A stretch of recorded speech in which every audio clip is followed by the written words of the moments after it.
Bien, bonjour à toutes et à tous.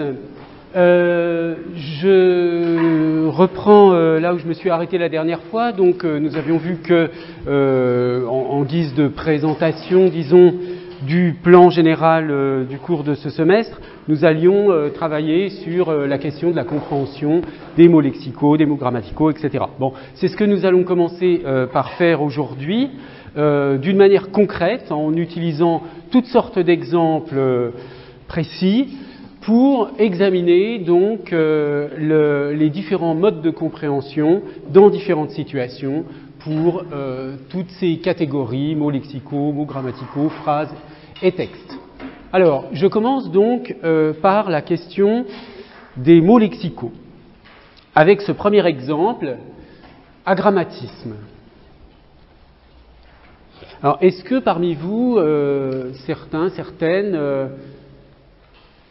savent ce que signifie ce mot, ont accès, comprennent ce mot, ont accès au sens de ce mot?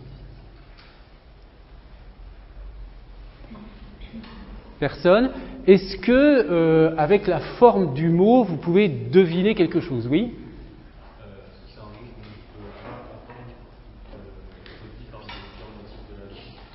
Qu'on ne peut pas entendre?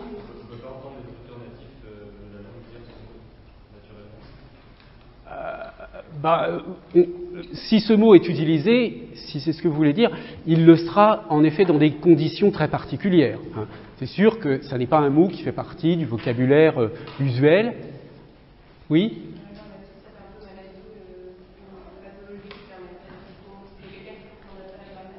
Voilà, alors là vous n'avez vraiment pas de connaissance du mot, vous le devinez comme ça, vous supposez. Bon, vous supposez très bien.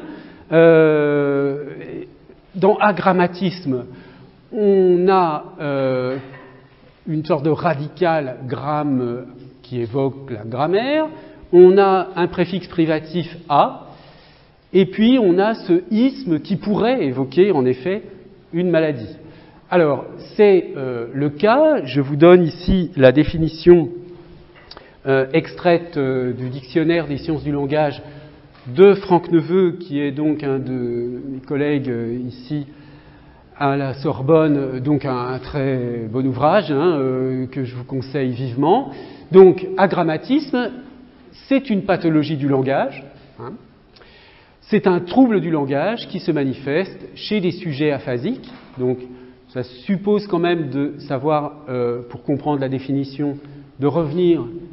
Je veux dire, si vous ne comprenez pas ce que signifie sujet aphasique, si vous ne savez pas ce que c'est l'aphasie, vous serez amené à aller chercher le mot aphasie dans le dictionnaire et à revenir ensuite à la définition de l'agrammatisme. Ce qui est naturel, puisque l'agrammatisme est une sous-pathologie à l'intérieur, enfin c'est plutôt d'ailleurs un symptôme à l'intérieur d'une classe plus générale de troubles du langage qu'on appelle les aphasies. Bon, peu importe le détail de la définition, ce qui m'importe ici, c'est que pour accéder à la compréhension de ce mot, en supposant que, en lisant un texte, alors forcément un texte technique, il y a peu de chances que vous tombiez sur un mot comme celui-ci, sauf si, à la limite, vous avez quelqu'un de votre entourage qui a eu un accident vasculaire cérébral et voilà, on vous dit qu'il souffre d'agrammatisme, à la rigueur. Bon. Alors, évidemment, le sens précis dans lequel je ne vais pas entrer, parce que là, ça nous mènerait trop loin, mais le sens précis du mot est quand même très spécifique par rapport à cette définition extrêmement générale d'un trouble de la grammaire. Ça n'est pas... disons que l'idée d'un trouble de la grammaire suffit à motiver l'utilisation de ce mot plutôt que d'un autre, mais il ne permet pas d'accéder à la définition précise, à ce que c'est précisément que l'agrammatisme. Bon. Mais on a quand même une certaine transparence qui cependant ne suffit pas. Donc on va aller chercher dans un dictionnaire, ce qui est au fond la solution la plus commune, la plus usuelle, lorsqu'on a un problème de compréhension avec un mot lexical. Ici, en l'occurrence, comme il s'agit d'un terme technique, il est possible d'ailleurs, je n'ai pas vérifié, mais que ce mot apparaisse dans un dictionnaire général de type Petit, Robert, Larousse, etc. Parce que c'est un terme technique, mais bon, il faudrait vérifier, mais peut-être pas si technique que ça, je ne sais pas. Mais en tout cas, on aura ce sera une bonne idée que d'aller chercher dans un dictionnaire spécialisé, comme on a ici un dictionnaire des sciences du langage. Donc, une fois qu'on a dit que lorsque on ne comprend pas un mot, on va le chercher dans le dictionnaire, il faut tout de même ajouter deux choses. D'une part, il faut bien choisir le dictionnaire. Et en effet, il y a toutes sortes de mots techniques qui n'apparaissent pas dans les dictionnaires usuels, les dictionnaires du français usuel, donc on va chercher dans les dictionnaires techniques. Et par ailleurs, les définitions, comme on vient de le voir avec l'exemple ici de aphasie, les définitions données par les dictionnaires utilisent parfois des mots qu'il faudra aller chercher dans une autre définition. Mais en principe, ce processus a une fin. Lorsqu'on veut accéder au sens d'un mot à l'aide d'outils lexicographiques, comme les dictionnaires, eh bien, on n'est pas renvoyé à l'infini au sens d'un autre mot, puis d'un autre mot. Je veux dire que dans l'exemple là où, pour comprendre agrammatisme, il faut que j'aille chercher aphasie dans le dictionnaire, on peut imaginer que peut-être dans la définition de aphasie, il y aura un autre mot qu'on ne comprendra pas, mais souvent ça s'arrête à 2-3 niveaux.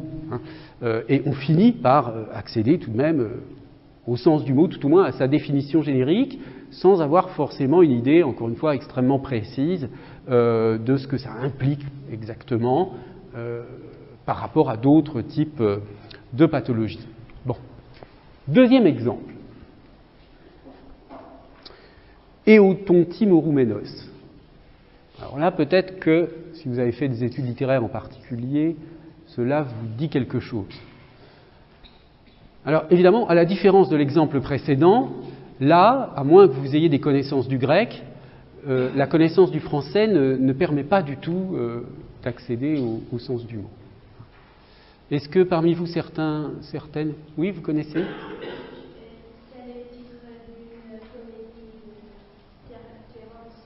Oui, oui. Mais c'est aussi autre chose. C'est aussi le titre d'autre chose. C'est étonnant que vous... Enfin, c'est le hasard des cours que vous avez pu avoir. C'est aussi le titre d'autre chose, non ? Vous ne connaissez pas ? Alors, c'est le titre d'un poème de Baudelaire, très célèbre, que je vais vous montrer tout à l'heure. Donc, pour un mot comme ça, Eotontimoroumenos, je doute que vous le trouviez dans un dictionnaire général. Et vous ne saurez peut-être pas dans quel dictionnaire spécialisé aller chercher. Bon, d'ailleurs, je parle de dictionnaire, mais qui a encore des dictionnaires chez lui ? On va chercher sur Internet, d'accord ? Il y a des dictionnaires en ligne, et puis il y a Wikipédia, bien sûr. Donc on va aller chercher sur Wikipédia. Et sur Wikipédia, vous tombez sur cet article. L'Eotontimoroumenos est un poème de la partie splénéidéale des Fleurs du mal de Baudelaire. Le titre grec, qui signifie littéralement bourreau de soi-même, reprend le titre d'une pièce du dramaturge latin Terence. Ce poème reflète un sentiment de solitude de l'auteur. Bon, puis ensuite vous avez une dérivation sur le fait que Léo Ferré a mis ce poème en musique, etc. Mais bon, ça, pour avoir accès à ce que signifie Eotontimoroumenos, ça n'est pas d'une utilité très grande.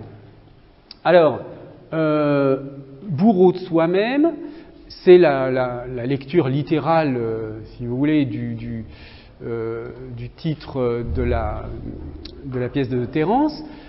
Bon, on comprend, là, qu'est-ce qu'on comprend en lisant cet article ?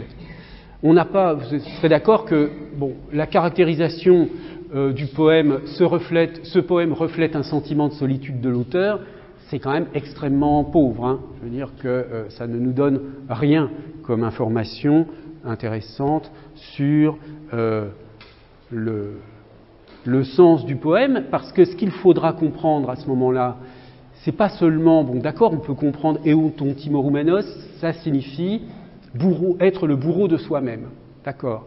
Mais pourquoi ce terme est utilisé comme titre du texte de Baudelaire, de la pièce de Terence ?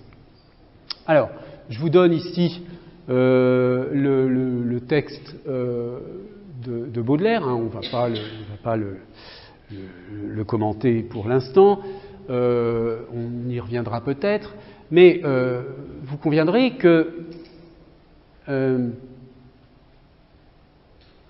l'intérêt de savoir ce que signifie étymologiquement Eoton Timoroumenos ça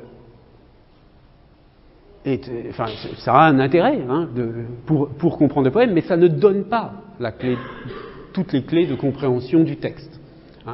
Le fait qu'on parle de quelqu'un qui est bourreau de lui-même apparaît dans cette strophe ici. Je suis la plaie et le couteau, je suis le soufflet et la joue, je suis les membres et la roue, et la victime et le bourreau. Et la victime et le bourreau, donc c'est bien le bourreau de soi-même. Mais le texte lui-même, la relation entre le texte lui-même et ce titre reste problématique. Bon, on peut regarder d'un peu plus près d'où tout cela provient dans la comédie de Terence. Bon, c'est effectivement un père qui a obligé son fils à s'engager comme soldat, et ensuite il se repent. Donc effectivement, ce père se rend compte qu'il a mal agi, mais c'est sa responsabilité, donc il paie sa propre erreur, donc il s'est lui-même châtié d'une certaine façon. Donc il est le bourreau de lui-même, c'est ça l'histoire. Bien, alors, à partir d'un exemple comme celui-ci, on a une différence avec l'exemple précédent, puisque là, on a un terme qui ne peut pas être interprétable à partir simplement du français. On a un terme, par ailleurs, qui s'inscrit dans un horizon culturel très particulier. Donc la compréhension de ce mot suppose quand même là des compréhensions de nature qui sont plus seulement lexicales, mais qui sont aussi, disons, pour être un peu large, disons, culturelles. Alors voici maintenant un troisième exemple d'une nature complètement différente. C'est un extrait d'un blog que j'ai trouvé, je ne sais plus où ni comment, mais enfin, voici le passage. Papa, maman, je vous entends souvent dire que vous êtes fiers de vos enfants. Je ne comprends pas ce mot. Donc voilà, j'avais dû faire une recherche sur Google, entre guillemets, je ne comprends pas, pour trouver des exemples. Donc, je ne comprends pas ce mot. Vous voyez, on est dans une situation où quelqu'un dit qu'elle ne comprend pas. Qu'est-ce qu'elle veut dire en disant qu'elle ne comprend pas? Certainement pas qu'elle ne comprend pas le sens du mot fier. C'est un mot assez banal de la langue française, enfin je veux dire c'est un mot usuel, ce n'est pas un mot technique, donc elle comprend le sens du mot fier. Alors pourquoi elle dit « je ne comprends pas ce mot » ? Alors la suite nous éclaire. Ma fille par exemple, je la trouve fabuleuse, j'aime ce qu'elle est et ce vers quoi elle tend, mais dans le mot de fierté, il y a quelque chose qui m'échappe.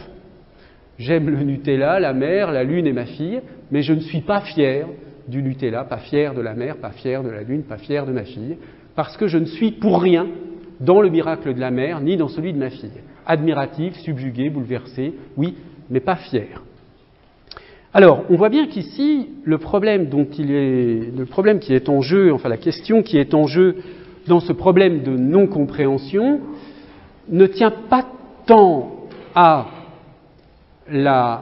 au sens du mot isolément qu'à son emploi. Ici, on a manifestement quelqu'un qui est en désaccord avec l'emploi qui est fait d'un mot, et ce désaccord est argumenté par des hypothèses sur le sens du mot.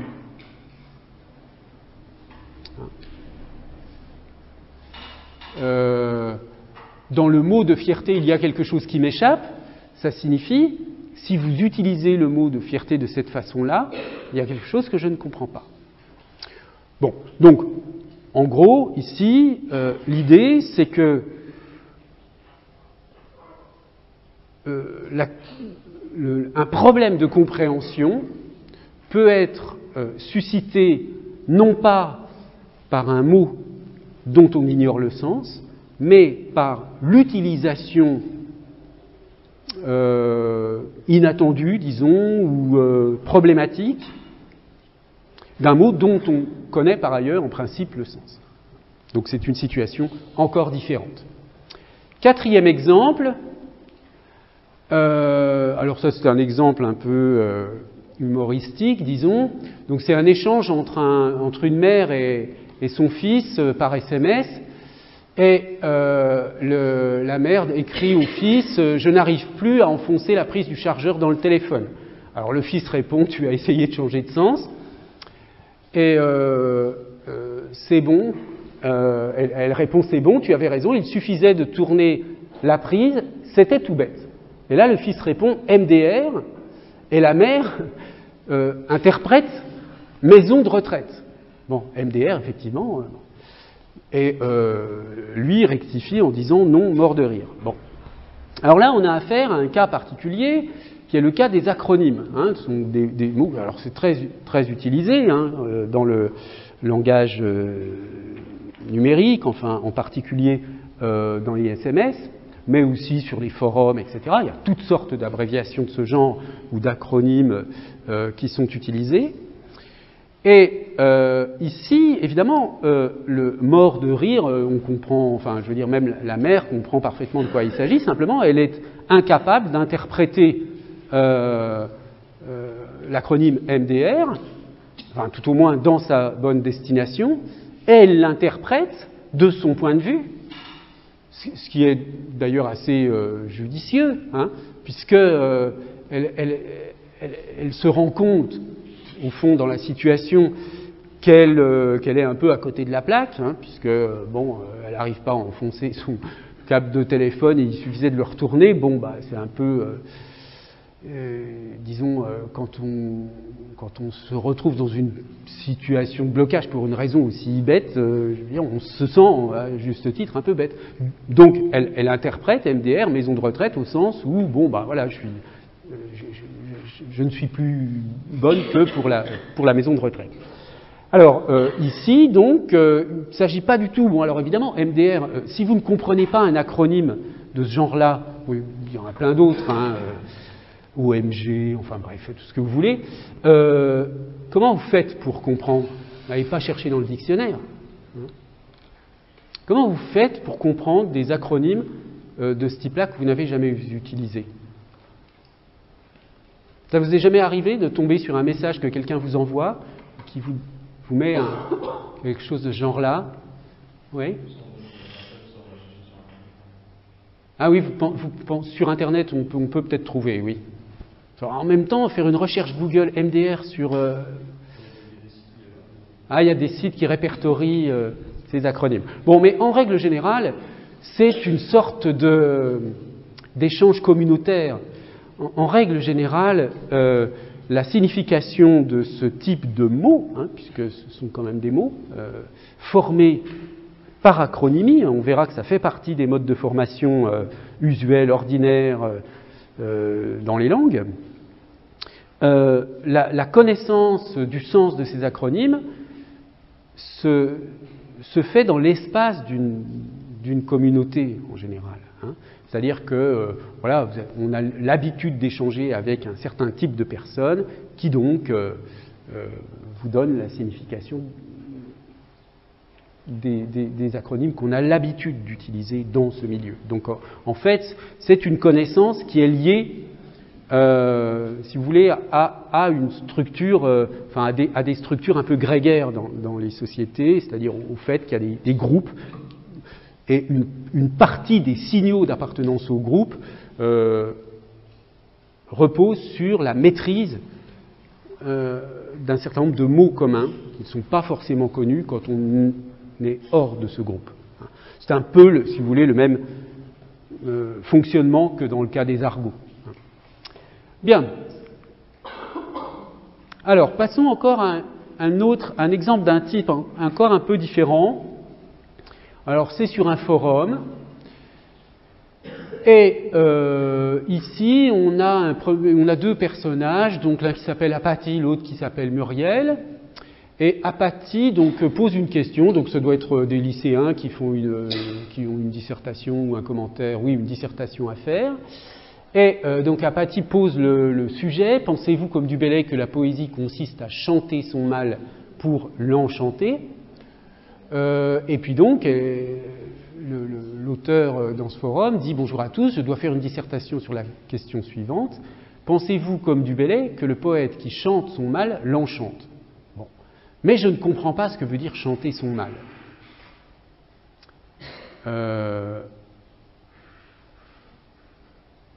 chanter son mal. Donc c'est plutôt l'utilisation de chanter qui est problématique ici. Donc une personne lui répond, en prose on dit son mal, en poésie on chante son mal, le langage poétique a des sonorités, des rythmes, de la musique. Fais très attention à ton sujet, l'enchantement porte sur le poète ou sur le mal, bon voilà. Je vous ai donné ici l'extrait en question. Je ne chante ma nuit, je ne pleure mes ennuis, ou pour le dire mieux, en pleurant je les chante, si bien qu'en les chantant, souvent je les enchante. Voilà pourquoi ma nuit, je chante jour et nuit. Alors, ici, le verbe chanter, dans cet emploi,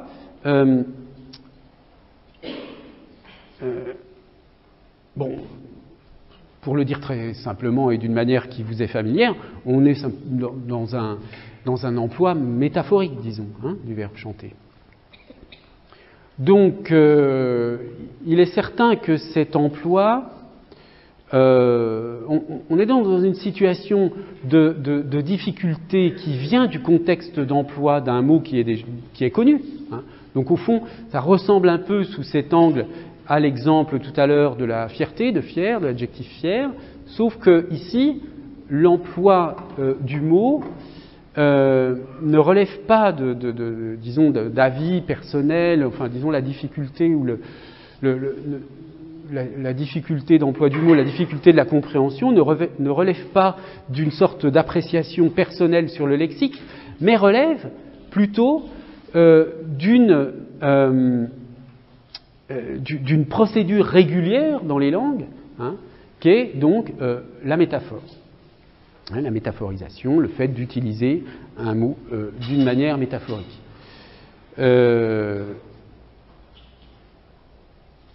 D'ailleurs, dans ce texte, il y a un autre mot qui est problématique, là, je pleure mes ennuis. Ici, ce serait encore, il aurait fallu introduire encore un nouvel exemple. Mes ennuis, le terme ennui, jusqu'au XVIIe, au XVIe ou XVIIe, a un sens totalement différent du sens contemporain. Je crois, ah oui, voilà, j'avais donné la définition ici. Abattement causé par une grave peine, une profonde douleur, c'est vraiment quelque chose de grave, un ennui. C'est pas un petit problème, etc., comme aujourd'hui. Bon.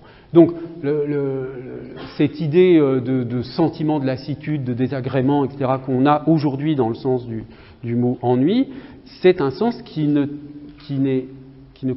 correspond absolument pas pour l'interprétation de textes du XVIe ou du XVIIe. Donc, dans certains cas, on peut très bien ne même pas se rendre compte d'un problème de compréhension, donc on croit comprendre, mais on est à côté, parce que le sens du mot a évolué. Bon, je passe sur ce point. Alors voici encore un autre exemple. Je crois que c'est l'avant-dernier que je donnerai sur le sens lexical. Donc, c'est un exemple qui porte sur ce nom d'un outil, une pince Becquerot.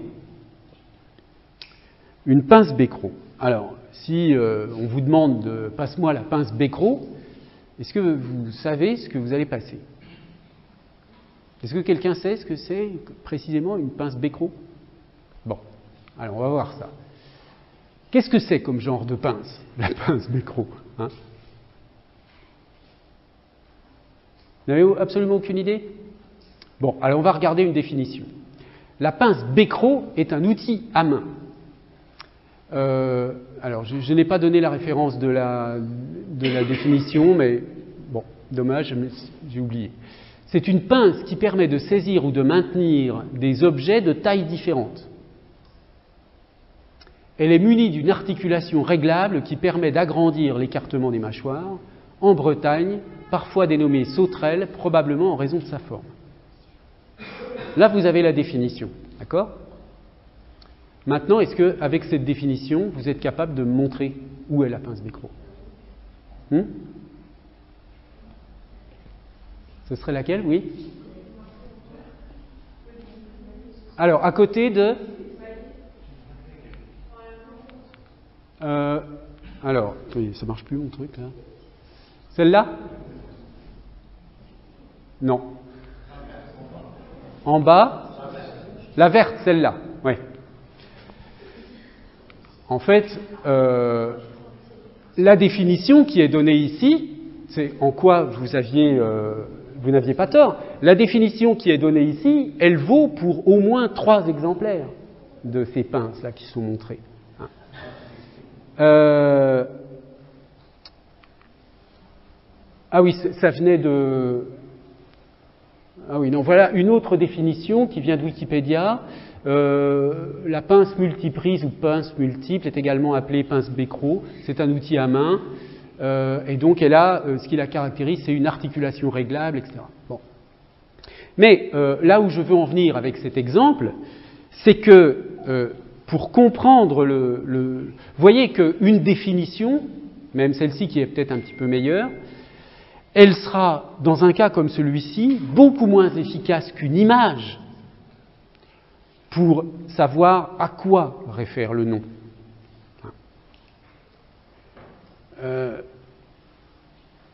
Dans certains cas, en effet, une définition verbale pour certains types de réalités est beaucoup moins efficace qu'une ostension, c'est-à-dire montrer un exemple ou montrer une image, donc de passer par la dimension visuelle. Alors après, évidemment, il y a toute la question de savoir pourquoi on utilise cette pince, pour quel type d'usage, etc., etc. Mais enfin, ça dépasse notre sujet. Alors, je donne... donc voilà, c'était donc celle-ci, la bonne pince. Maintenant, je donne un dernier exemple d'un type encore différent, à partir du mot populisme. Alors, c'est la 3e année que je donne cet exemple, et chaque année, je regarde sur Google Actualité combien il y a d'occurrences. Donc en 2017, en septembre 2017, il y avait 93 000 résultats. En 2018, 155 000. Et là, j'ai regardé hier, 228 000. Donc, cette question du populisme est une question qui est beaucoup débattue en France, dans d'autres pays aussi, mais bon, là, on parle uniquement du cas de la France. On trouve donc, vous voyez, des centaines de milliers d'occurrences sur Internet de textes qui parlent du populisme. Mais, en fait, la plupart du temps, on ne sait pas exactement ce que ça signifie. Alors, donc, vous voyez, je vous donne ici un petit extrait d'un texte parmi d'autres. Hein, il y en a d'autres, mais je ne vais pas tous les citer, vous les lirez. Le mot populisme mis à toutes les sauces perd toute signification et empêche tout diagnostic pertinent, prévient le sociologue Edgar Morin. Un autre, dans le même texte, je crois, on indique donc que le populisme n'est pas un concept précis de la science politique. Et vous trouvez toutes sortes de sites qui se posent la question, mais qu'est-ce que c'est un populisme? C'est quoi le populisme? Là, ce sont des captures d'écran un petit peu anciennes, mais là, j'ai pris une capture d'écran tout à fait récente, hein, un article qui date du 30 septembre. Encore une fois, le populisme peut-il être un concept scientifique? Et voyez le début du texte, le populisme a beau être régulièrement présent dans l'actualité, sa définition reste floue. Que recouvre-t-il exactement? A-t-il un réel contenu? N'est-il qu'une coquille vide, etc. Donc là, on est dans une situation, alors, quand même encore un peu différente, c'est que on observe un emploi extrêmement fréquent d'un mot que personne ne comprend réellement, que personne n'est capable de définir avec précision, qui n'a peut-être d'ailleurs même pas de définition précise au plan politique, ou dans la science politique. Alors, on peut dire que c'est ambigu, mais plus précisément, c'est vraiment un problème de polysémie. C'est-à-dire qu'on ne peut pas nier que ce terme ait un sens. Hein. Il a un sens, sans doute, mais il n'a pas le même sens pour toutes les personnes qui l'emploient. Donc, il n'a pas tout à fait un sens, il a plusieurs sens. Et c'est ce qu'on entend par polysémie. Le problème est que, bon, on ne va pas faire un cours de sciences politiques, mais le problème est que il ne s'agit pas simplement de petites variations de sens. Hein. C'est-à-dire que pour les uns, le populisme renvoie à l'idée d'être fidèle au peuple et donc est valorisé. Hein. Des personnages politiques comme Le Pen, comme Mélenchon se déclarent populistes, dans un sens positif du mot. Hein, parce qu'eux prétendent s'intéresser vraiment au peuple versus, si vous voulez, les élites. Hein. Détestent les élites et ils s'occupent du peuple. Donc ils s'estiment populistes dans un sens propre du terme. Mais pour d'autres commentateurs de la vie politique ou pour d'autres personnages politiques, le populisme est une sorte d'injure, hein, qui est une forme de démagogie, de flatter le peuple à des fins électoralistes, etc., etc. Et ce qui est quand même très frappant, c'est de voir cette espèce d'écart quand même gigantesque entre la fréquence d'emploi d'un mot et l'incapacité d'en maîtriser vraiment le sens. Donc ça signifie quand même, ça nous met sur la voie de l'idée que, bon, d'une part, effectivement, il y a des phénomènes de polysémie, donc les mots peuvent avoir plusieurs sens et faut-il se mettre d'accord sur leur sens. Mais cela nous renvoie aussi à l'idée qu'on peut très bien, dans la pratique du langage, enfin dans la pratique de l'usage des langues, utiliser des mots dont on ne maîtrise pas vraiment, au fond, le sens. Mais on peut utiliser des mots sans vraiment maîtriser complètement leur sens. Donc il y a une sorte de dissociation ici entre la compréhension et l'utilisation.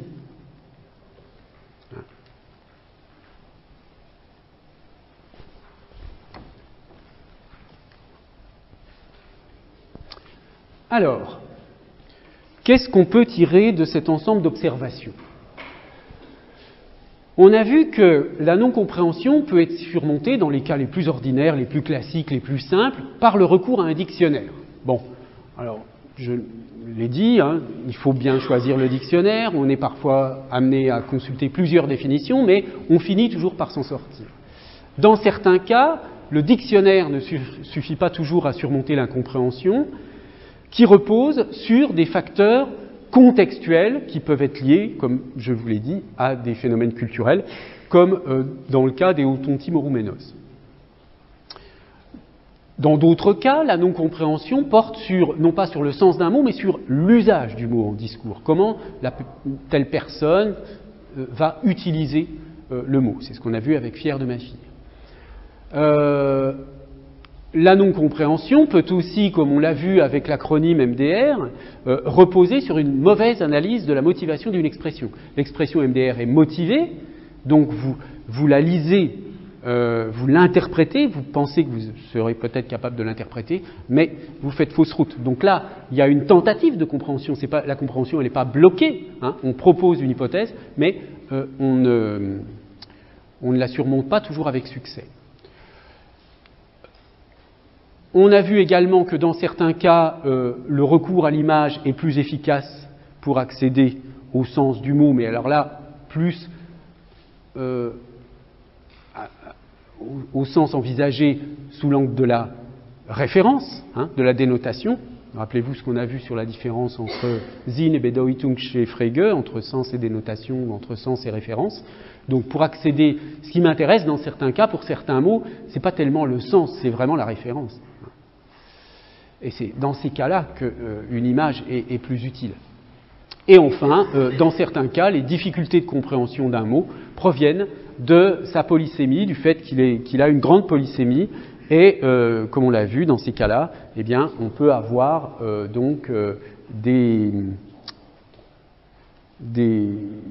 décalage entre les capacités d'emploi du mot, qui sont grandes, et les capacités de compréhension, qui sont faibles. Alors, j'en ai fini pour les mots lexicaux. Bon, j'ai le temps, avant la pause, de traiter des mots grammaticaux. Alors, on reviendra sur la distinction entre mots lexicaux et mots grammaticaux, parce que c'est une distinction, en fait, plus complexe qu'il ne semble de prime abord, mais je la prends là dans son sens le plus usuel, sans poser les problèmes. Hein. On verra dans un autre cours plus tard que la frontière entre mots lexicaux et mots grammaticaux est très compliquée à placer. Bon. Mais en général, dans la grammaire, par exemple dans la grammaire scolaire, ce qu'on entend par mots grammaticaux, ce sont 4 catégories de mots. Il y a d'une part les déterminants, hein, donc parmi les déterminants les articles défini, indéfini, partitif, article 0, les déterminants possessifs, du type mon chapeau, ton, les déterminants démonstratifs, hein, ce tableau, cette chaise, les déterminants numéraux, 1, 2, 3 livres, les déterminants indéfinis, plusieurs, quelques, chaque dans des emplois, hein, plusieurs étudiants, chaque étudiant, etc. Ensuite, vous avez les pronoms personnels, possessifs, démonstratifs, indéfinis. Donc, hein, les pronoms personnels, je, tu, il, etc. Les pronoms possessifs, le mien, le tien. Les pronoms démonstratifs, celui-ci, celui-là. Les indéfinis, si vous utilisez plusieurs, tout seul, plusieurs sont venus, ça devient un pronom indéfini.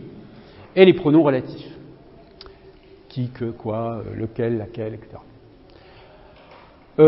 Ensuite, les prépositions. Du type à, de, pour ce qui sont les plus fréquentes en français. Hein, je vais à Paris, je vis à Paris, je reviens de Paris, etc. Et puis les conjonctions de subordination et de coordination. Les plus importantes dans les conjonctions de subordination, c'est en premier lieu que, et puis ensuite toutes les locutions conjonctives parce que, puisque, etc. Et puis conjonction de coordination et, mais, et, ou, et d'autres. Bien. Donc, les mots lexicaux, c'est tout le reste. Hein. Nom, verbe, adjectif, adverbe. En gros. On verra que ce n'est pas toujours le cas. Bien. Alors maintenant, posons-nous la question de savoir si il existe des situations dans lesquelles on ne comprend pas un mot lexical, au même sens où, dans tous les exemples nombreux que je vous ai donnés tout à l'heure, on ne comprenait pas un mot lexical. Donc, pardon, je crois que j'ai dit 2 fois lexical, donc je répète, la question qu'on va se poser, c'est est-ce qu'on se retrouve avec les mots grammaticaux dans une situation similaire à la situation dans laquelle on se trouvait pour les mots lexicaux quand on ne comprend pas un mot lexical. Est-ce qu'il arrive qu'on soit bloqué dans la compréhension d'un mot grammatical? Alors, prenons 2 exemples. Jeanne a salué Céline quand elle est entrée dans la maison. Alors, le problème ici, c'est que je ne sais pas, dans la subordonnée, quand elle est entrée dans la maison, si le pronom « elle » réfère par anaphore à Jeanne ou à Céline. Jeanne a salué Céline quand elle est entrée dans la maison, c'est-à-dire quand Jeanne est entrée dans la maison, ou bien est-ce que Jeanne a salué Céline quand Céline est entrée dans la maison? D'accord? Bon. Donc, il y a une incertitude sur l'antécédent de ce pronom. D'accord? Sur la source de cet anaphore. Mais est-ce que vous allez dire dans cette situation, donc là, donc on a bien, d'une certaine façon, un problème de compréhension dû à l'emploi d'un pronom, hein, du pronom personnel « elle ». Mais est-ce que vous allez dire que vous ne comprenez pas ce que signifie « elle » ? Jamais de la vie. Hein. Jamais vous ne direz ça. Si vous comprenez bien, vous savez bien que « elle » renvoie à quelque chose qui précède et qui va être féminin. Bon, voilà, ça vous le savez. Vous ne pouvez pas ne pas le savoir. Par conséquent, ce qui bloque la compréhension ici, c'est simplement un mauvais usage des mots grammaticaux. Bon, de même, une situation un petit peu différente, si vous prenez un taxi et vous dites au chauffeur de taxi « conduisez-moi à la maison ». Bon, si vous ne connaissez pas le chauffeur de taxi, il ne saura pas où est votre maison. Donc là, vous utilisez un article défini dans un sens, enfin dans un emploi très particulier qui fonctionne lorsque vous êtes avec quelqu'un de familier. La maison, c'est la maison que j'habite et tu la connais, etc., etc. Donc ici, on est dans un emploi inapproprié de l'article défini. Mais jamais personne ne dira qu'il ne comprend pas ce que signifie cet article. C'est encore une fois un problème d'usage.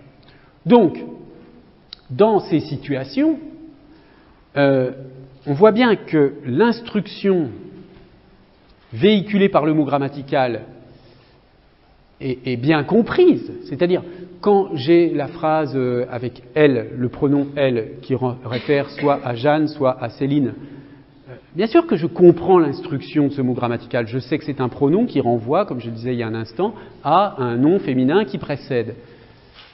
Mais je ne peux pas appliquer cette instruction correctement, parce qu'il y a une incertitude sur la source de l'anaphore, là. Ou alors parce qu'il y a une incertitude sur une impossibilité d'interpréter l'article défini là à la maison, conduisez-moi à la maison, parce que cet emploi de l'article défini présuppose des connaissances communes avec son interlocuteur, qui sont absentes dans le cas où vous avez affaire à un chauffeur de taxi que vous ne connaissez pas. Bon, donc encore une fois, vous comprenez bien l'instruction véhiculée par le mot, mais vous ne pouvez pas la mettre en œuvre, cette instruction. Vous savez que quelqu'un qui dit à la maison, il renvoie à la maison qui est la sienne, ou là où il habite, etc.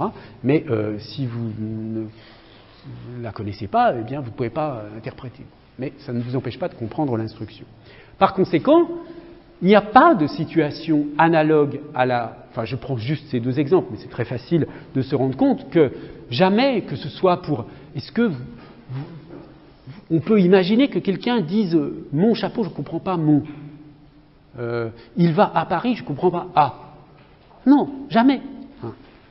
Jamais on a, avec les mots grammaticaux, le genre de problème qu'on a avec les mots lexicaux. Or, les mots grammaticaux, ils ont bien un sens. Ils ont un sens, les mots grammaticaux.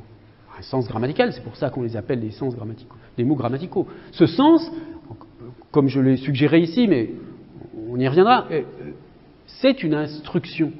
C'est non pas quelque chose, par exemple, une réalité mentale ou physique à laquelle renvoie le mot, comme dans le cas du mot lexical, mais c'est une instruction d'utilisation des mots de l'environnement.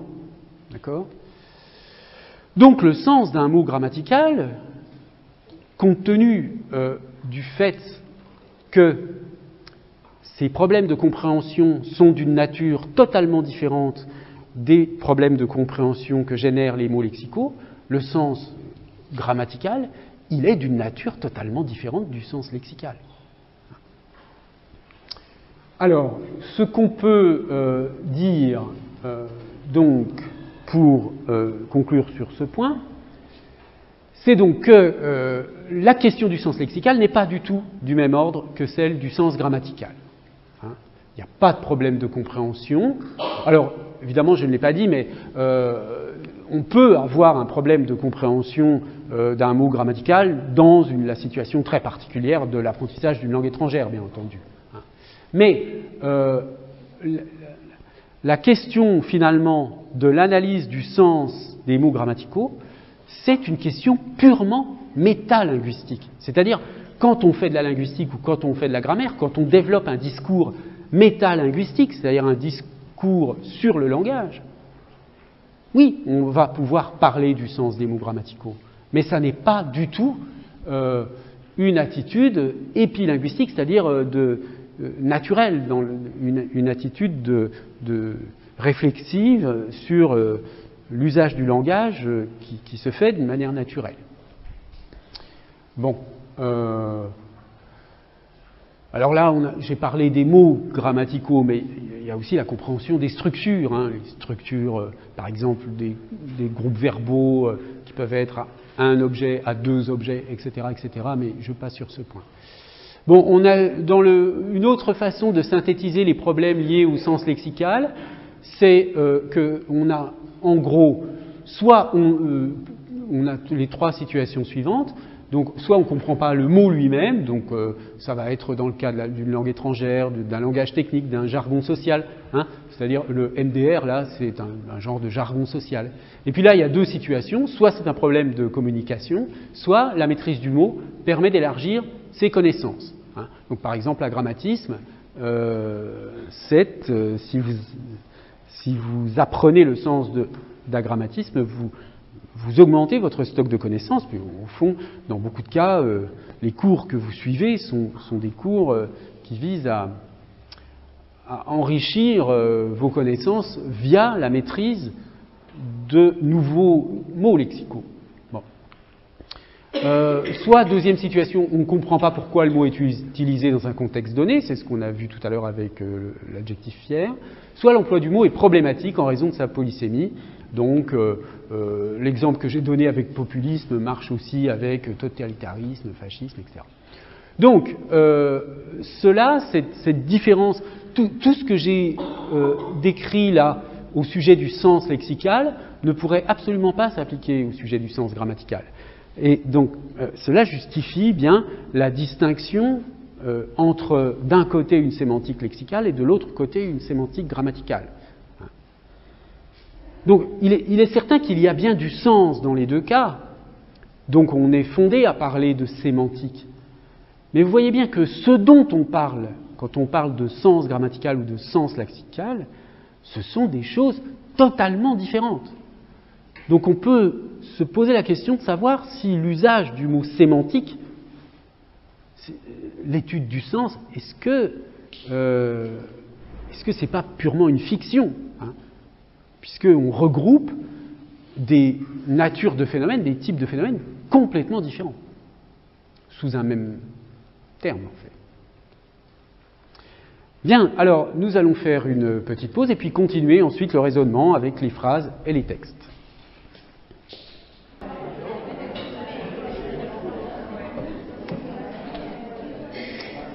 Bien, alors reprenons. On va s'intéresser maintenant aux situations dans lesquelles on ne comprend pas une phrase. Alors, tout d'abord, on va bien sûr exclure les situations qui nous renvoient au cas précédent, c'est-à-dire on élimine les situations où la non-compréhension de la phrase reposerait seulement sur la non-compréhension d'un mot, hein, ce qui nous renvoie à la situation qu'on vient de voir. Alors, pour aborder la question sémantique au niveau de la phrase, le premier concept, le concept majeur, absolument indispensable, qui est utilisé par tout le monde, là, hein, c'est vraiment par quiconque fait de la sémantique au niveau de la phrase utilise ce concept, c'est le concept, alors encore une fois dû à Frege, vous voyez, dont on parlait la semaine dernière au sujet de connotation et dénotation. Donc le concept de compositionnalité. La notion de compositionnalité, enfin la compositionnalité c'est extrêmement simple à définir, c'est l'idée que le sens de l'ensemble de la phrase est déduit du sens des éléments qui la composent. Donc plus précisément, le sens ou la signification d'une phrase est une fonction du sens des mots qui la composent et des relations syntaxiques qu'ils entretiennent, bien sûr. Bon. Il est certain que cette notion de compositionnalité est indispensable.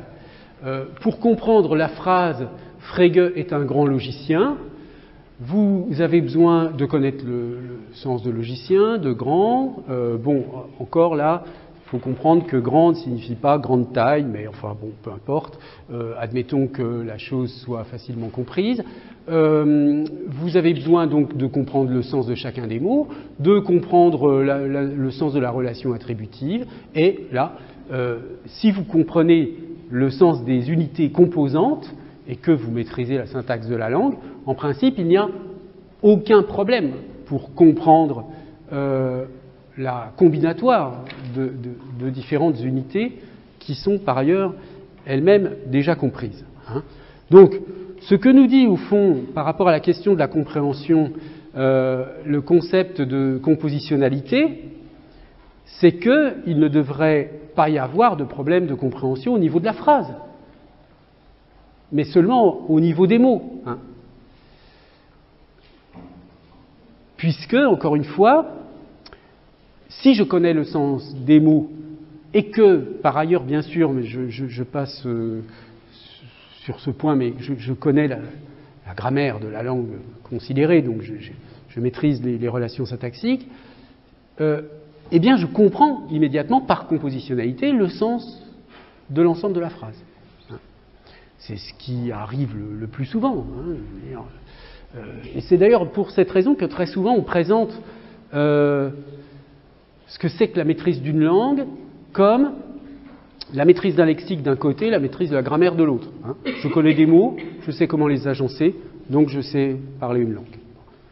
C'est évidemment très incomplet, hein. Il y a beaucoup d'autres choses qui entrent en jeu, mais c'est ce qu'on peut déduire de la notion de compositionnalité.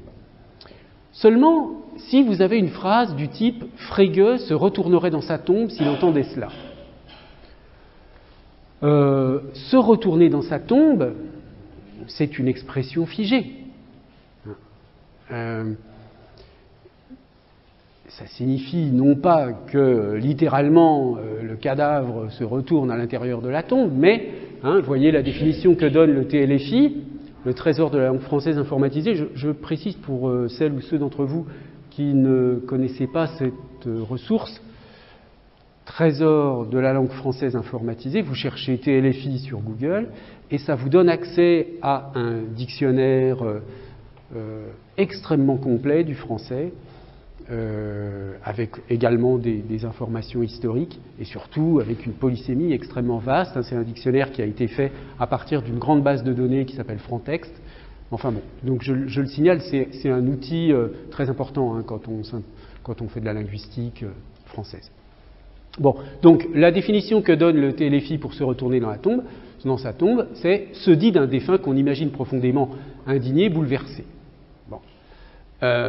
Donc se retourner dans sa tombe, ça ne signifie pas du tout qu'on se retourne dans sa tombe, mais ça signifie que la personne dont on parle, donc en l'occurrence Frege qui est décédé depuis bien longtemps, eh bien il ne serait pas du tout d'accord avec ce qu'on est en train de dire, ou il serait choqué par ce qu'on vient de dire, etc., etc.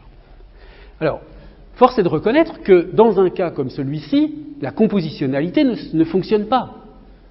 C'est-à-dire que je ne peux pas comprendre se retourner dans sa tombe, même si je comprends retourner dans sa tombe, même si je comprends que ici j'ai un genre de complément d'objet indirect de se retourner, je peux très bien maîtriser le lexique, la syntaxe, je ne comprends pas. Si on ne m'a pas appris à un moment donné ce que signifiait cette expression.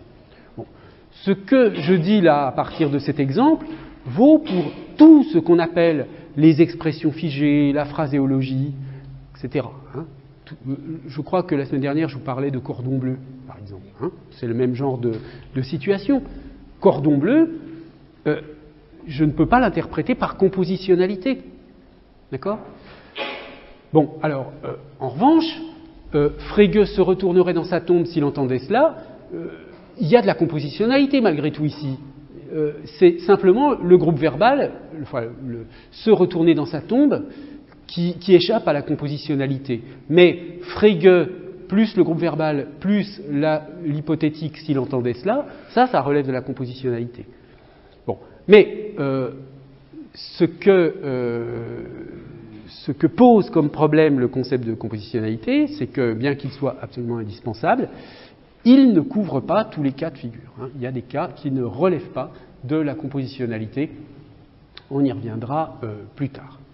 Alors, ce qu'on va exclure aussi, c'est le cas des phrases incluses dans un texte. C'est-à-dire que ce qu'on va étudier là pour essayer de comprendre la question du sens des phrases, ce sont des phrases isolées. Parce que sinon, on tombe dans le problème de la compréhension du texte. D'accord ? Bon, et puis, dernière petite remarque, on va exclure aussi le problème de la compréhension due à une sorte de complexité qui n'est pas inhérente à la phrase, mais qui vient d'un facteur qui est quantitatif. Hein. Donc, on exclut le cas de phrases très longues. Alors, je vous donne un exemple assez remarquable. C'est une phrase de Proust qui fait 856 mots. Voilà. Donc, je ne vais pas la lire là, mais vous pourrez la lire. C'est une phrase extrêmement longue. Hein. Alors, effectivement, elle est plus difficile à comprendre qu'une phrase courte, mais les problèmes de compréhension qu'elle pose viennent simplement de l'accumulation de problèmes ponctuels et, au fond, n'engagent pas la question qui nous intéresse ici. Donc, on va s'intéresser à la phrase isolée que Maguenot, depuis un livre, Dominique Maguenot, qui était aussi professeur ici et qui est parti à la retraite là, cette année. Dominique Maguenot, que vous connaissez sans doute par ses livres d'introduction, qui sont toujours très bien faits. Mais là, c'est pas un livre d'introduction, c'est un livre un apport scientifique. Il a développé ce qu'il appelle la notion de phrase sans texte. Donc ça, c'est un observatoire extrêmement intéressant pour notre question, c'est-à-dire, on va voir, est-ce que les phrases sans texte, c'est-à-dire les phrases isolées, est-ce qu'elles posent des problèmes de compréhension particuliers par rapport aux mots grammaticaux, aux mots lexicaux? Alors, pour comprendre ce que signifie la notion de phrase sans texte, il faut les situer dans une bifurcation entre deux types d'énonciations que Maguenot appelle l'énonciation aphorisante d'un côté et l'énonciation textualisante de l'autre.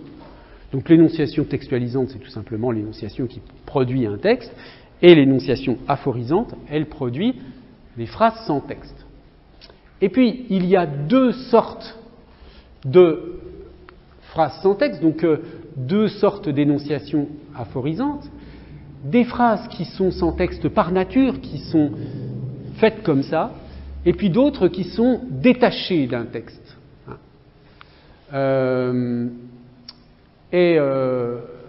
Détaché d'un texte, par exemple, une citation. Vous voyez, ça c'est une chose extrêmement courante dans la vie politique, un discours d'un personnage politique, et on reprend uniquement une phrase, indépendamment de tout le reste du discours, et c'est cette phrase qui va circuler. Donc ça, c'est l'énonciation aphorisante, mais avec une situation d'une phrase détachée d'un texte. Et lorsque la phrase est détachée d'un texte, on peut distinguer deux situations selon que l'aphorisation est plus ou moins forte ou faible. Hein, et les aphorisations fortes font que la phrase sans texte est complètement détachée de son texte. On a oublié le rapport avec un texte. Alors que dans le cas des aphorisations faibles, les phrases sans texte sont détachées du texte, certes, mais elles sont dans sa proximité. Alors, voici une petite citation qui expose cela. On considère communément, en particulier dans la lignée de Bakhtin, qu'il n'est de parole que dans l'horizon du texte et du genre de discours. Dans cette perspective, un énoncé constitué d'une seule phrase, proverbe par exemple, constitue un genre de discours élémentaire. À côté de ces énoncés sentencieux, il y a une foule d'énoncés attribués à un individu identifié et qui ont été détachés de texte. Une formule célèbre comme la religion est l'opium du peuple, aussi bien que les innombrables petites phrases qui circulent dans la presse, fonctionnent comme des énonciations autonomes, non comme des fragments de texte. Donc il y a bien, du point de vue de l'énonciation, une sorte de séparation entre phrase sans texte et l'énonciation textualisante. On peut considérer qu'il y a deux types d'énonciation, l'énonciation aphorisante qui ne ressortit pas à la logique du genre de discours, et l'énonciation textualisante qui associe des textes à des genres de discours. Et donc, dernière partie de la citation, avec ce concept d'aphorisation, on s'efforce de produire une théorie unifiée de l'ensemble des phrases sans texte, que celles-ci soient primaires, devises, slogans, maximes, ou secondaires, extraites de texte. Bien. Alors, à partir de cette définition, on va considérer des exemples, comme on a fait avec les mots lexicaux ou les mots grammaticaux, on va considérer des exemples de phrases sans texte et on va voir si on les comprend. Alors, je vous donne là 3 exemples de proverbes africains. Même avec de l'eau sale, on peut éteindre le feu. quelle que soit la colère du cafard, la poule finit toujours par picorer. Accroche ton sac là où tu pourras le décrocher. Bon. Alors, prenons le premier. Même avec de l'eau sale, on peut éteindre le feu. Il n'y a pas un seul mot dans cette phrase que vous ne compreniez pas. On est d'accord. La compositionnalité fonctionne. Je veux dire, vous comprenez le sens de la phrase au sens où vous voyez qu'on peut imaginer de l'eau, du feu, de l'eau sale, et on peut éteindre du feu avec de l'eau sale. Sauf que, comme on sait qu'il s'agit d'un proverbe, on sait que cette citation renvoie à un ensemble de situations, mais si on ne connaît pas le sens du proverbe, comment saura-t-on à quoi réfère cette phrase? Donc, vous voyez, encore une fois, là, c'est la frontière, enfin, le clivage entre sens et dénotation, ou sens et référence. On comprend le sens, mais on ne peut pas donner une référence. Dans quelle situation, quelles sont les situations qui correspondent au fait de dire cela? Est-ce que certains d'entre vous le savent, à tout hasard?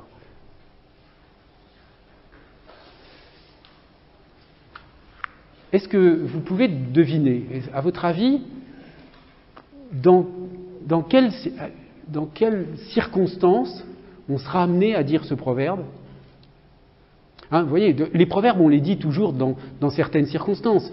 Je ne sais pas moi, par exemple, si vous voyez un enfant qui fait quelque chose qui rappelle le caractère de son père ou de sa mère, on va dire « Ah bah oui, les chiens ne font pas des chats ». C'est un proverbe français assez usuel pour dire les enfants se comportent d'une manière similaire à leurs parents. D'accord ? Donc, il y a toujours des situations dans lesquelles on est amené à dire un proverbe. Alors, vous aviez une hypothèse, mademoiselle ? Pardon ? Une dispute ? Pour éteindre la dispute ? D'accord.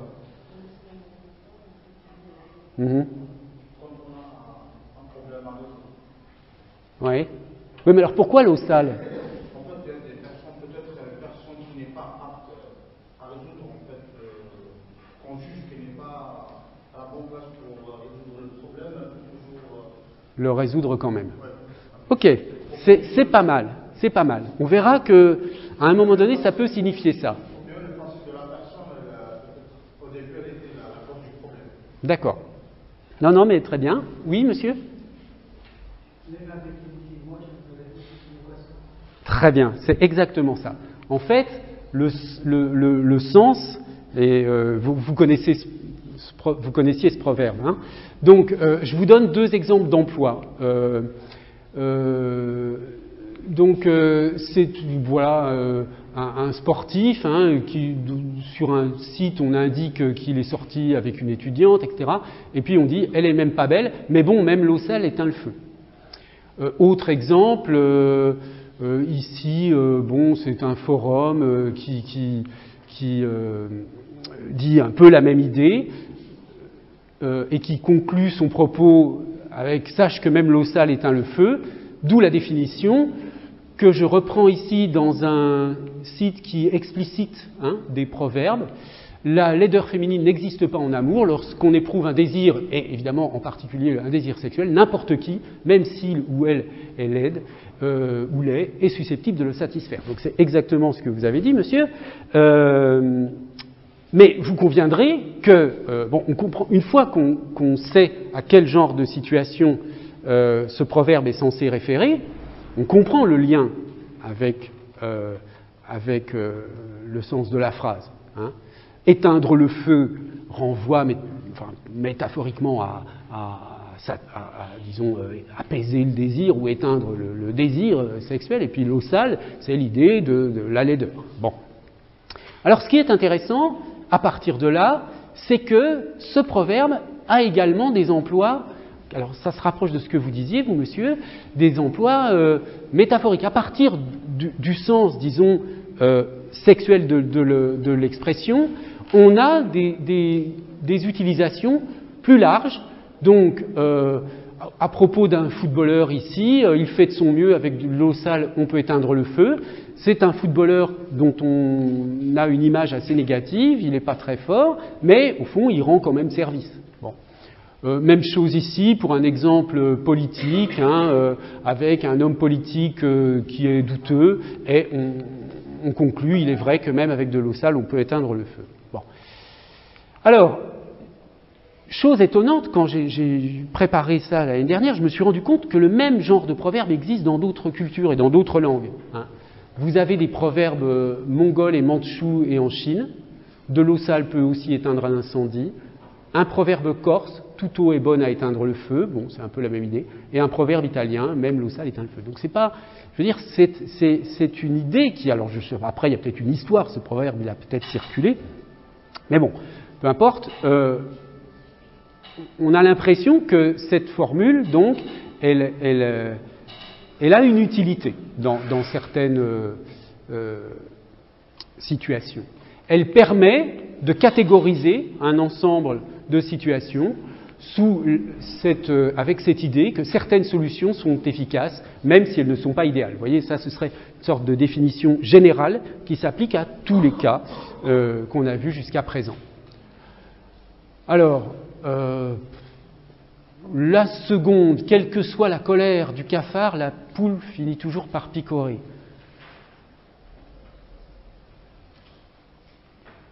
Alors, monsieur, vous qui connaissiez le sens du premier, vous le connaissez celui-là? Non? Accroche ton sac là où tu pourras le décrocher? Non plus?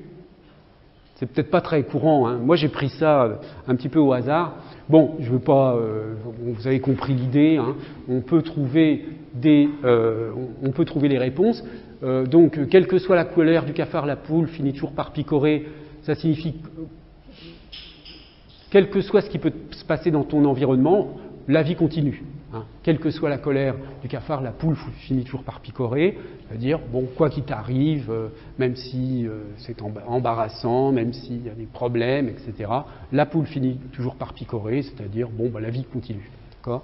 Et de même, accroche ton sac là où tu pourras le décrocher, ne te mets pas dans des situations compliquées, voire irréversibles.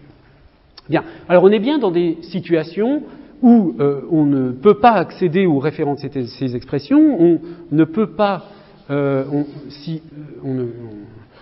ne peut pas, si on n'a pas cette connaissance culturelle, hein, on ne peut pas accéder aux référents de ces phrases sans texte. Comme on l'a vu avec les différents exemples, ça apparaît bien là dans ce que j'ai indiqué. Vous avez à chaque fois, vous voyez, le proverbe et dessous une paraphrase. Le proverbe, une paraphrase. Le proverbe, une paraphrase. Donc, comment on fait pour expliciter le sens de ces phrases sans texte? Eh bien, on le fait par paraphrase. Là, on n'a pas de dictionnaire, ou alors il faudra avoir un dictionnaire des proverbes. Mais d'une manière générale, si vous ne comprenez pas le sens du proverbe, on peut le formuler d'une manière non proverbiale, et dans ce cas, vous accédez très facilement au référent de l'expression. On l'a vu également, le proverbe renvoie à un ensemble de situations, à une catégorie de situations. Hein. C'est une catégorie. C'est-à-dire, il y a des situations dans lesquelles il est possible de dire tel ou tel proverbe. Et ces situations, en fait, sont en quelque sorte codées dans les différentes cultures, et les proverbes servent à organiser, à catégoriser certains aspects de la vie sociale. Alors, aujourd'hui, en linguistique, la discipline qui s'occupe des proverbes s'appelle la parémiologie. Hein, et c'est une discipline qui est très active aujourd'hui, parce que les proverbes posent toutes sortes de problèmes linguistiques intéressants. Le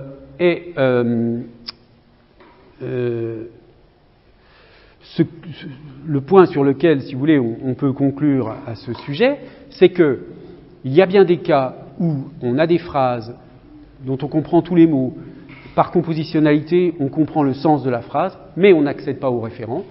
On peut accéder au référent via la paraphrase, et la compréhension immédiate du proverbe suppose une sorte d'imprégnation culturelle. Bon, deuxième type d'exemple. Attendez, je regarde l'heure parce que comme j'ai... Oui, ça va. Deuxième type d'exemple. Quel son produit le claquement d'une seule main? Quel était votre visage avant la naissance de vos parents? Alors là aussi, hein, on comprend chaque mot de la phrase. Mais on ne comprend pas la phrase. Alors bon, là, c'est un cas très particulier, mais bon, il faut le mentionner quand même. C'est le cas de ce qu'on appelle le koan zen. Alors, qu'est-ce que c'est que ça? C'est une technique de méditation, en fait. Donc, je vous donne cette citation extraite d'un article de Simon Kim. À la différence du zazen, la forme méditative du zen la plus connue, qui cherche à annihiler le rapport aux choses terrestres par le retrait dans la méditation assise, le koan zen choisit d'emprunter aux choses terrestres pour mieux en libérer l'esprit. Le koan zen, en effet, se caractérise par son recours au langage en des phrases qui ne font pas sens. Donc là, c'est volontairement qu'on fabrique des sens. Du type « qu'est-ce que la voix ?» Oui. Autrement dit, les devinettes et autres historiettes absurdes, donc du type quel son produit le claquement d'une seule main, etc. Tous ces énoncés, toutes ces phrases sans texte que propose le koan zen à ses pratiquants, elles utilisent le signe, mais pour mieux le démystifier et défaire tous les liens qui rattachent au sens. Donc le but, c'est de se détacher du sens. Il s'agit donc de dérouter, non pas tant pour révéler l'absurdité ou le vide de toute pensée, mais surtout pour bousculer l'esprit dans son carcan de signification, dans le but de l'amener à accéder au non-moi, à la non-pensée, qui sont autant de définitions négatives de l'illumination bouddhiste. Bon, donc là, on est dans une situation extrêmement particulière, où, en effet, on a une volonté d'échapper au sens. Donc, vous voyez qu'on peut fabriquer des phrases qui n'ont pas de sens, volontairement, hein, mais avec des phrases qui respectent parfaitement la syntaxe, avec des mots qu'on comprend, etc. La phrase ne se comprend pas, mais c'est parce qu'elle est faite pour ne pas être comprise. Bien. Alors, un exemple tout à fait différent maintenant, une série d'exemples du même type, mais qui sont d'une nature différente. Deux citations de Lacan. Il n'y a pas de métalangage. Il n'y a pas de rapport sexuel. Et puis une citation de Blanchot, sans la prison, nous saurions que nous sommes tous déjà en prison. Bon, alors là, on a affaire à des citations référencées à des auteurs, Lacan, Blanchot. Donc l'hypothèse qu'il s'agisse de phrases qui n'ont aucun sens ne tient pas. Ce ne sont pas des plaisantins, hein, ce sont des auteurs qui ont une œuvre, qui sont commentés, qui font partie de la vie intellectuelle d'une certaine époque, mais tout de même, hormis la première où peut-être le terme de métalangage est un peu technique, et à la rigueur, même si je vous explique ce que c'est que le métalangage, enfin vous savez, hein, le métalangage c'est le langage au sujet du langage. Pourquoi Lacan dit il n'y a pas de métalangage? Mais surtout la suivante, il n'y a pas de rapport sexuel. C'est quand même curieux. Hein. Je veux dire que tout le monde a quand même a priori l'expérience, ou tout au moins l'idée que ça existe quand même. Alors pourquoi il dit il n'y a pas de rapport sexuel? Sans la prison, nous saurions que nous sommes tous déjà en prison. Qu'est-ce que ça veut dire exactement? Bon. Donc là, on a des productions phrastiques qui sont destinées à produire un sens, mais à travers en utilisant des moyens inhabituels, pour le dire. Alors, essayons de comprendre dans le contexte. Voici donc le passage dans les écrits de Lacan. Prêtez, pour il n'y a pas de métalangage, prêtez ma voix à supporter ces mots intolérables, moi la vérité je parle, passe l'allégorie. Cela veut dire tout simplement tout ce qu'il y a à dire de la vérité, de la seule, à savoir qu'il n'y a pas de métalangage. Affirmation faite pour situer tout le logico-positivisme, que nul langage ne saurait dire le vrai sur le vrai, puisque la vérité se fonde de ce qu'elle parle, et qu'elle n'a pas d'autre moyen pour se faire. Bon, alors je me doute que ce contexte ne vous éclaire pas beaucoup, hein, mais là, on est renvoyé, si vous voulez, avec ce texte, au problème de la compréhension du texte. Bon. Donc on est bien dans une situation où peut-être on s'imaginait que le contexte pouvait nous aider à comprendre l'emploi de la phrase, mais là le contexte ne nous aide pas du tout. Bon. Alors, très grossièrement, hein, qu'est-ce que ça signifie cette idée de Lacan qu'il n'y a pas de métalangage? Donc le métalangage, tout le monde sait ce que ça signifie, je suppose, hein, c'est ce que fait le linguiste. C'est le langage sur le langage.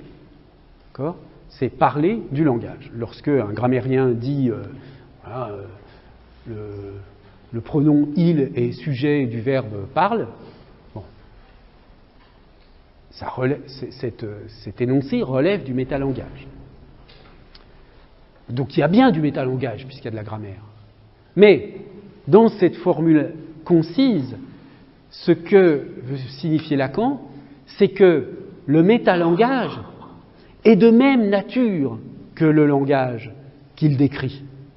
C'est-à-dire, pour parler du langage, je suis obligé d'utiliser le langage. D'accord ? Donc je ne peux pas en sortir. Donc si, quand je parle du langage, je suis encore dans le langage, d'une certaine façon, ça signifie que ce que je prenais pour un métalangage n'est pas un métalangage, c'est juste le langage. Donc on ne peut pas sortir du langage. Il n'y a pas un point, et c'est ça le rapport avec la vérité, il n'y a pas un point où je pourrais me situer à l'extérieur du langage pour dire quelque chose qui soit de l'ordre de la vérité. Je suis en quelque sorte enfermé dans le langage. Alors le rapport avec le logico-positivisme, c'est l'idée que vous voyez, le logico-positivisme, c'est disons un courant de la philosophie qui se sert de la logique comme d'un métalangage, justement. Mais là, du coup, qui est d'une nature un peu différente du langage, puisque c'est un métalangage un peu mathématique, mais bon, de toute façon, pour l'utiliser, il faut quand même le langage usuel, et donc on revient toujours à cette même idée, il n'y a pas de métalangage. Alors, évidemment, Lacan aurait pu formuler les choses d'une manière plus explicite, en disant un peu ce que je viens de vous dire, c'est-à-dire en disant le métalangage, ce qu'on nomme métalangage est encore du langage, donc n'est pas extérieur au langage lui-même. Bon. Mais il y a un choix très évident dans l'œuvre de Lacan, à un moment donné, de s'exprimer dans des formules assez hermétiques, donc difficiles à comprendre, pour, disons, sans doute dans l'idée dans le but de susciter la réflexion. Bon, dans la deuxième situation, là aussi je vais en dire juste un mot très rapidement, parce que là c'est assez compliqué malgré tout de comprendre de quoi il est question. Après avoir posé ceci, qui a l'avantage de vous frayer ma visée, mon dessin, je repars de ceci qui concerne ce point qui est de l'ordre de cette surprise par où se signale l'effet de rebroussement dont j'ai essayé de définir la jonction de la vérité au savoir et que j'ai énoncé en ces termes. Il n'y a pas de rapport sexuel chez l'être parlant. Alors, pour en savoir un petit peu plus, le signifiant n'est pas propre à donner corps à une formule qui soit du rapport sexuel, d'où mon annonciation, il n'y a pas de rapport sexuel, sous-entendu, formulable dans la structure. Vous voyez que ça ne nous éclaire pas tellement non plus. Et puis, une citation plus éclairante d'un commentateur de Lacan qui est lui-même psychanalyste, Jacques-Alain Miller. Au terme, Lacan a pu dire qu'il n'y a pas de rapport sexuel, que le mode de jouir n'est pas programmé de nature au niveau de l'espèce humaine, mais qu'il s'établit différemment pour chacun des deux sexes et à un autre niveau pour chacun un par un. Donc là, ça y est, on commence à comprendre ce qui était en vue. L'idée de dire qu'il n'y a pas de rapport sexuel, c'est dire qu'il y a... Alors, là, je ne vais pas entrer dans les détails, mais dans la situation, mettons, du couple hétérosexuel, il y a une telle incommensurabilité entre les hommes et les femmes que il ne peut pas y avoir de lien entre les deux d'une certaine façon.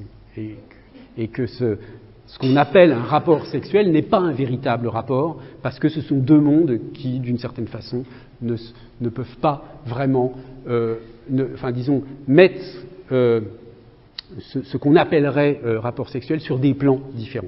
Bon, je passe, peu importe, parce que c'est pas du tout ce qui m'intéresse, ça n'est pas du tout le contenu exact de la formule, vous irez voir si ça vous intrigue, mais ça sort très largement de l'objet de ce cours. Simplement, ce que je veux vous montrer, c'est qu'il existe des formules, donc des phrases, des aphorismes, dont on comprend chacun des mots, dont on comprend le sens par compositionnalité, mais le sens auquel on accède par la compositionnalité est un sens paradoxal. Par exemple, il n'y a pas de rapport sexuel alors qu'on sait qu'il y en a apparemment. Qu'est-ce qu'on veut bien dire par là? C'est compliqué. Bon. Et dernier exemple, sans la prison, nous saurions que nous sommes tous déjà en prison. C'est l'idée que, là je résume très grossièrement, que en fait nous sommes contraints dans notre existence. Nous sommes extrêmement contraints. Notre liberté est extrêmement limitée. Mais comme il y a des prisons à l'extérieur, nous avons l'impression que la privation de liberté, c'est la prison. Et nous ne nous rendons pas compte de la prison dans laquelle notre existence nous enferme. Oui, c'est ça, pour gloser un petit peu la formule, c'est ce qu'elle signifie. Bon, alors, dans tous ces cas, on a affaire à des énoncés qui relèvent de l'énonciation aphorisante et qui ne peuvent pas du tout être explicités dans leur sens d'une manière simple et définitive. Ça relève de l'interprétation. Il faut relire Lacan, et puis il y a régulièrement d'ailleurs des livres qui sortent et qui s'interrogent sur la formule « il n'y a pas de rapport sexuel », donc des philosophes. Par exemple, il y en a eu un il n'y a pas très longtemps, d'Alain Badiou, et puis Alain Badiou avec quelqu'un d'autre, j'ai oublié qui était le deuxième auteur. Mais bon, ce sont des phrases qui donneront lieu à des interprétations diverses au cours du temps. On ne peut pas s'arrêter sur une interprétation définitive. On peut comprendre un peu quelque chose, mais elle relève donc d'un plan qu'on va appeler le plan de l'herméneutique, c'est-à-dire le plan de l'interprétation. Bon, là, ces exemples-là, je passe très vite. C'est un peu une blague. Bois ce que tu manges, bois ce que tu crois, mange ce que tu espères. Ne jugez pas ce que l'avenir a condamné. Le passé pourrait bien vous en absoudre. Bon, voilà. On peut trouver quelque chose dans ces phrases, mais en réalité, c'est un exemple aussi très particulier. J'ai trouvé ça sur un site où cet acteur, Thierry Lhermitte, dit qu'il aime bien sur Facebook, inventer des proverbes qui n'existent pas et qui ne veulent absolument rien dire, et il a donc des réponses de personnes qui disent que c'est très bien, etc. Donc, je vous donne cet exemple pour vous dire que il y a quand même un phénomène qui fait qu'on va aller chercher à interpréter. Avant de dire que ça n'a pas de sens, en fait, dire que ça n'a pas de sens, c'est vraiment au terme d'un processus de recherche de signification qui n'aura pas abouti. Voyez que ces phrases, donc du type « bois ce que tu crois, mange ce que tu espères », elles ont été produites pour faire une plaisanterie, mais le public a trouvé, un certain public, des lecteurs, enfin plutôt des gens qui suivent ce qu'écrit cet acteur sur Facebook, ont trouvé une signification, hein, trouvent que ça peut avoir une signification. Alors, un dernier type d'exemple, c'est le cas, vous voyez, là aussi, on a des difficultés à comprendre. Si tous les chevaux avaient pour faire des aimants, le cœur des amants cesserait de battre. Quand les oiseaux nageront, la moule fera preuve d'énergie, etc. Bon, ces cas-là, en fait, relèvent des cadavres exquis, donc qui sont des productions littéraires aléatoires, donc qui n'ont pas de sens apparemment comme ça, mais on peut encore une fois en trouver un. Et il s'agit d'une sorte de technique littéraire, hein, qui donc a pour but, là aussi, disons, de déployer l'imagination, comme le dit ici Breton, pouvoir rendre à la poésie le sens de l'immensité de ses pouvoirs perdus. Donc, on peut avoir des situations où des phrases sont produites sans intention de sens préalable, hein, puisque là, le cadavre exquis, c'est une production de phrases aléatoires. Mais à la différence du générateur de texte aléatoire que je vous avais montré la semaine dernière, là, la production est faite pour dans la perspective de la recherche d'un effet littéraire particulier. Bon. Donc, on est quand même dans une situation différente et on peut très facilement imaginer que parmi les cadavres exquis qui nous sont parvenus des jeux surréalistes, toutes sortes ont été éliminées. Enfin, et on a gardé, ils n'ont probablement gardé que ceux qui incitaient l'imagination, enfin qui orientaient l'imagination vers quelque chose d'intéressant. Alors on va conclure donc sur les difficultés de compréhension de la phrase et sur ce qu'on peut dire du sens d'une phrase. Il y a donc bien une capacité à la compositionnalité, hein, dont il faut tenir compte. Hein, cette capacité relève du sens, mais normalement la compositionnalité ne pose pas de problème de compréhension. Donc ça n'est pas très intéressant pour nous. Dans certains cas, la compréhension est bloquée volontairement. Hein. On peut se poser la question, donc on a vu par exemple dans le cas du koan zen, ou à la limite le cas des jeux surréalistes est aussi dans la même catégorie. Est-ce que ces phrases ont un sens, hein, lorsqu'elles sont produites pour ne pas être forcément comprises? Je laisse la question ouverte.